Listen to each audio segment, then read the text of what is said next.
First, I'd like to apologize for my English, but I've bought abandoned storage units for almost 10 years. Most people think it's like those reality shows where you find hidden treasure every weekend. It isn't. 90% of the time, it's junk. Broken furniture, moldy clothes, old tax records nobody wants, and boxes full of things that should have been thrown away years ago. But every now and then, you find something interesting enough to make the entire month profitable. That's why I bid on Unit 312. The storage facility sat on the outskirts of town behind an abandoned strip mall. It was one of those places that looked tired even in daylight. The paint was peeling off the buildings, several security lights were burned out, and the chain-link fence surrounding the property leaned outward in places as if it had given up years ago. Before the auction started, the unit door had been raised just enough for bidders to look inside. Most people glanced in and immediately lost interest. There wasn't much visible from where we stood. What caught my attention, however, was a large steel safe bolted to the floor in the back corner. Safes are usually a gamble.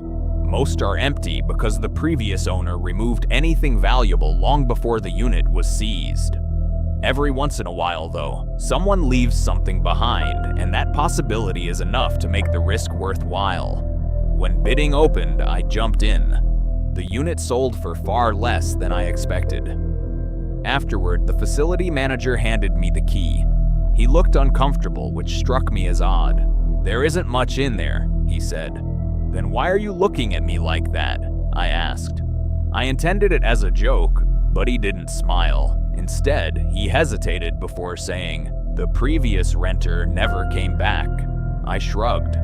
People disappear from storage facilities all the time.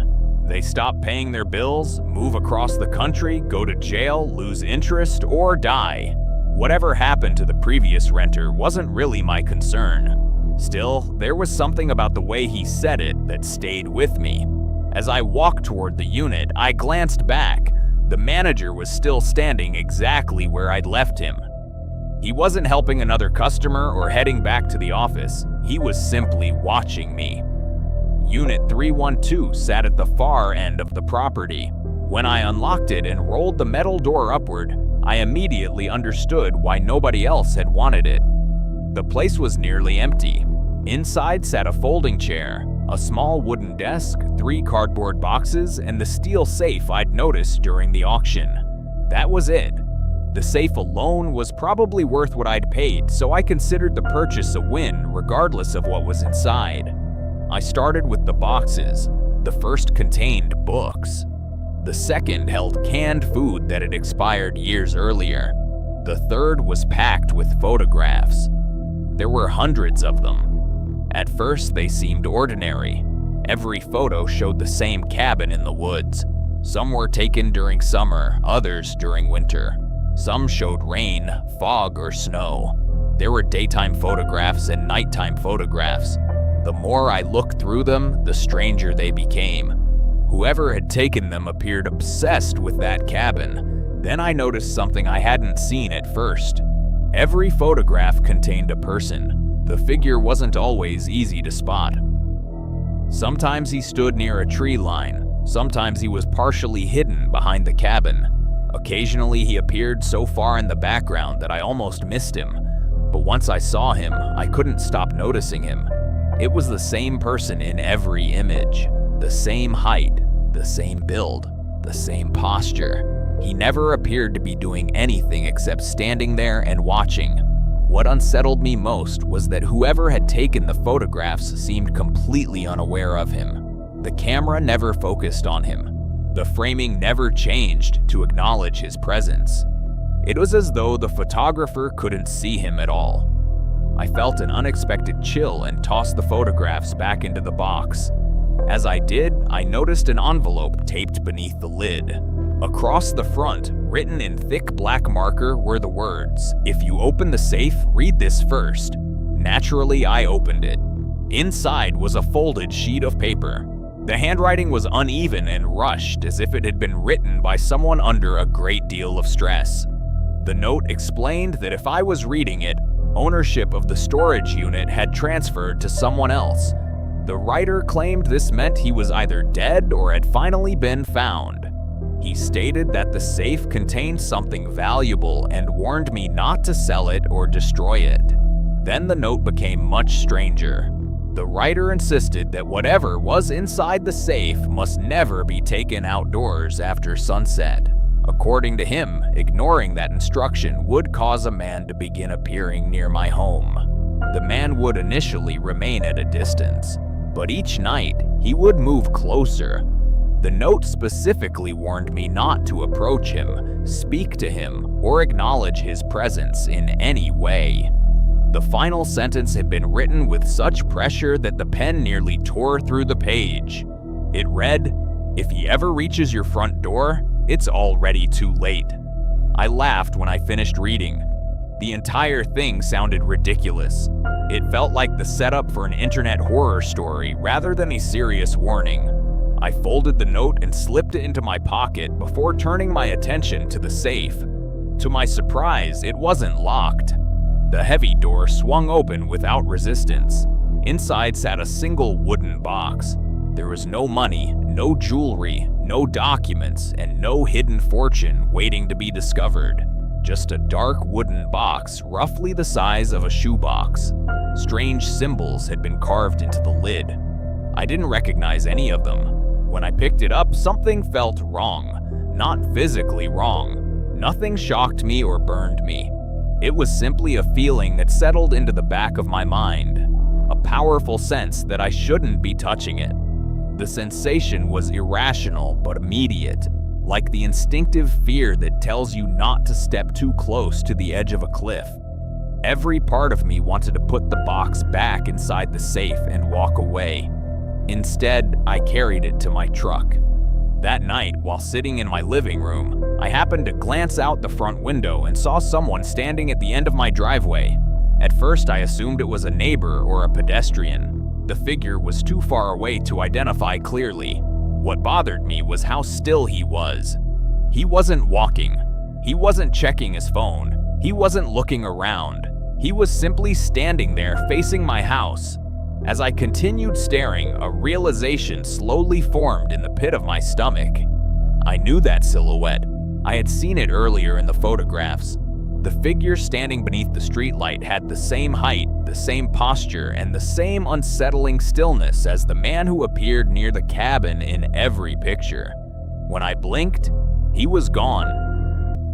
The next day, I examined the wooden box more closely. It wouldn't open. There were no hinges, no lock, and no obvious seam. It was also much heavier than it should have been. When I shook it, nothing moved inside. That night, I spread the photographs across my dining room table and noticed something that made my blood run cold. The figure wasn't standing in random locations. Across the collection, he was gradually moving closer to the camera. The oldest photographs showed him far away. The newest photographs showed him almost directly in front of the lens. Then I looked outside. He was back. This time he was halfway up my driveway. As I watched, he somehow appeared beside my truck without crossing the distance between those locations. At that exact moment, something inside the wooden box began knocking. 3 slow knocks followed by silence. Then 3 more. Then 3 more. My phone rang. The caller ID showed an unknown number. When I answered, a man whispered, "You took it home." The call ended. Every light in the house went out. When the power returned, the figure was staring directly toward my window. The following morning, I discovered a hidden line at the bottom of the note. If you're smarter than I was, go to Black Hollow before the 3rd night. After hours of searching, I learned that Black Hollow was an abandoned logging settlement deep in the woods. Attached to an old online post was a photograph of the exact cabin from the pictures. I drove there immediately. The settlement was silent. No birds, no insects, no wind. The cabin sat exactly where it had in the photographs. Inside, I found thousands of pictures covering the walls. They weren't photographs of the cabin. They were photographs of my house. Some had been taken only days earlier. One showed me carrying the wooden box from my truck. Beneath the photographs sat a journal belonging to the previous owner. According to his entries, the wooden box had been discovered during an excavation in the 1950s. Since then, every owner eventually disappeared. The figure would appear. It would get closer each night. By the third night, the owner would vanish. While reading, I heard footsteps from the attic above me. Heavy footsteps. Deliberate footsteps. I fled the cabin and never looked back. When I reached my truck, a photograph sat on the passenger seat despite the vehicle having been locked. The image showed my front door with a timestamp from the following night. Standing on the porch was the figure with his hand reaching toward the doorknob. The journal mentioned one survivor named Thomas Grady. I found him living alone in a heavily fortified house.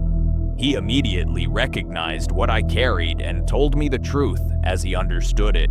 According to him, the box wasn't a prison, it was a door. Something existed on the other side, and every owner weakened whatever barrier kept it contained. By the third night, a trade occurred. Something escaped and someone else took its place. Thomas admitted he had survived by sacrificing his wife. I left horrified. That night, the wooden box had moved on its own. New symbols covered the lid and a sentence had appeared that hadn't been there before. "I am close enough to hear you." Then came 3 knocks at the front door. The third night had begun. As midnight approached, the box started opening. Inside wasn't an object or a creature.